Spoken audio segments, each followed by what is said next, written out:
మా ప్రియమైన నెలకొదురు పట్టణంలో ఉంటున్న మా ప్రియమైన స్నేహితులారా, ఈ యొక్క ఉదయకాలము మధ్యలోనికి మేము రావడానికి కారణం ఏమిటంటే ప్రభు అయిన యేసు క్రీస్తుని గురించి తెలియజేయటకు వచ్చింటున్నాం. యేసు అనగా రక్షకుడు, క్రీస్తు అనగా అభిషక్తుడు. సర్వ మానవులను పరలోక రాజ్యము తీసుకువెళ్లాలన్న ఉద్దేశంతో ప్రభు అయిన యేసు క్రీస్తు వారి లోకానికి వచ్చిన దేవుడుగా ఉంటున్నాడు. 2026 సంవత్సరాల క్రితము యేసు క్రీస్తు వారి లోకానికి వచ్చి సర్వ మానవులను కూడా ఆ పరలోక రాజ్యము అనగా ఆ యొక్క దేవుని రాజ్యంలోనికి తీసుకువెళ్లాలన్న ఉద్దేశంతో యేసు క్రీస్తు వారు ఆయన కన్యక మరియ గర్భంలో ఈ లోకంలో జన్మించిన దేవుడుగా ఉంటున్నాడు. అందుకే నా ప్రియమైన స్నేహితుడా, ఆలోచించము. యేసు క్రీస్తు వారు ఈ విధంగా సెలవిస్తా ఉంటున్నాడు. ప్రయాసపడి పాప భారణ మోస్తుంటున్నా ఓ నా సమస్తమైన జల్లారా, నా యొద్దకు రండి, నేనే మీకు విశ్రాంతినిచ్చదనని ప్రభు అయిన యేసు క్రీస్తు వారు తన గాయపడిన స్థలాలను చాచి పిలుస్తా ఉంటున్నాడు. ఎవరైతే ప్రభు అయిన యేసు క్రీస్తు వారు తన దేవుడని అంగీకరిస్తారు, వారిని ఆయన ప్రేమిస్తా ఉంటున్నాడు. కాబట్టి నా ప్రియమైన స్నేహితుడా, ఇంకా దేవుడు ఒక్కడే, దేవునికి నరులకు మధ్యవర్తి ఒక్కడే, ఆయనే ప్రభు అయిన యేసుక్రీస్తు అని బైబిల్ సెలవిస్తా ఉంటున్నది.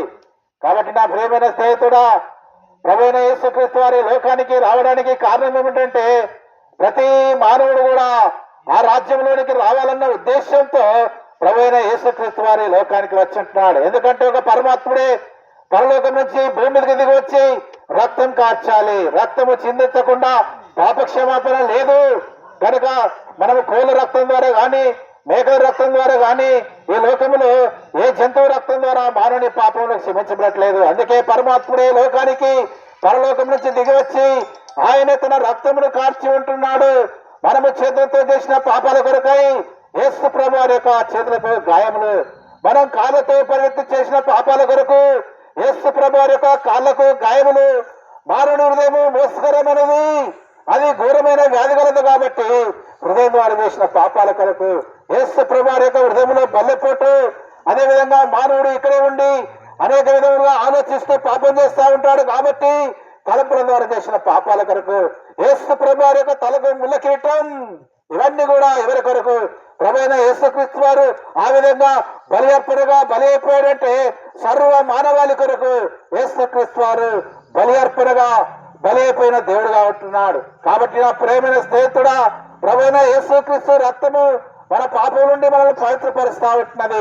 ఆయన కుమారుడైన యేసు రక్తము ప్రతి పాపం నుండి మానవుని పవిత్రపరుస్తా ఉంటున్నది. కాబట్టి ఎవరైతే ఆ పరమాత్మైన యేసుక్రీస్తు రక్తము కిందికి వస్తారో వారి పాపములు క్షమించబడతాయి. రక్తము చిందించకుండా ఈ లోకంలో పాపక్షాపన లేదు. అందుకే యేసుక్రీస్తు వారు తన సొంత రక్తాన్ని మానవుల కొరకు ఆయన కార్చిన దేవుడుగా ఉంటున్నాడు. అందుకే నా ప్రేమైన స్నేహితుడా, మానవుడు జన్మ కర్మ పాపే ఉంటున్నాడు. మనం చేసిన పాపాల కొరకు యేసుక్రీస్తు వారు ఆయన బలిగా అర్పించబడ్డాడు. అందుకే మన పాపములను ఒప్పుకుని వెళ్ళలా ఆయన నమ్మదగిన వాడు, నీతిమంతుడు కనుక మన సమస్తమైన పాపములను క్షమించి పవిత్రం చేయడానికి యేసుక్రీస్తు వారి లోకానికి వచ్చాడు. అందుకే ఆయన బైబిల్ చెప్తా ఉంటున్నది, యేసు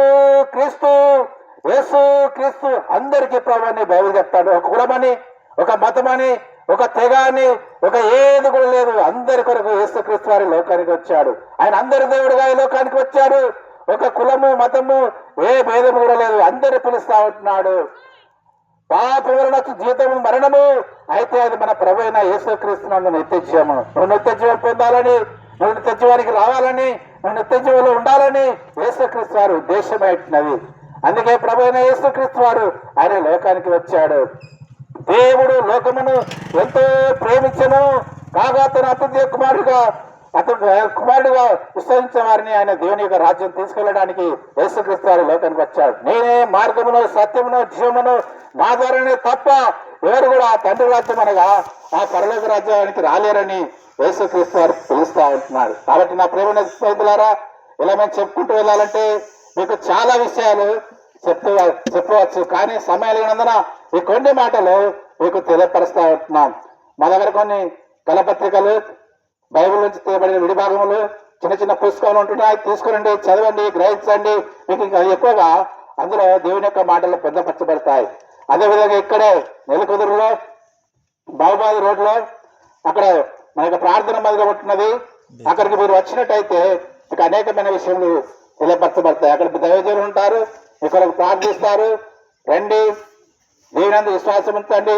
అప్పుడు మీరున్న మీ ఇంటి వారు ఆత్మరక్షణ పొందరని దేవుని యొక్క వాక్యం ఈ విధంగా సెలవుస్తూ ఉంటున్నది. దేవుడి మాటలు దీవించును కాక. ఆమె ప్రార్థన ప్రార్థన